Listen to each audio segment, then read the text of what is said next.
সরকার দ্বারা বাংলাদেশ আর পরিচালিত হবে না।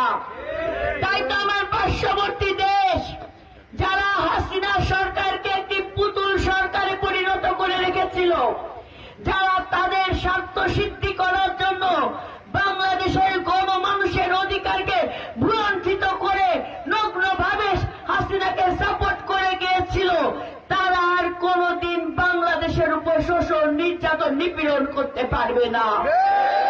বাংলাদেশের জনগণ ওই পার্শ্ববর্তী দেশ ভারত এবং তার পুতুল সরকার হাসিনাকে এক লাথি মেরে ভারতে পৌঁছে দিয়েছে না? জবাব দিয়েছে না জনগণ? এর জন্য আমাদেরকে যে নতুন সুযোগ আসছে, সেই সুযোগ আমাদের কাজে লাগাতে হবে, আমাদের স্বার্থে আমাদের কাজে লাগাতে হবে।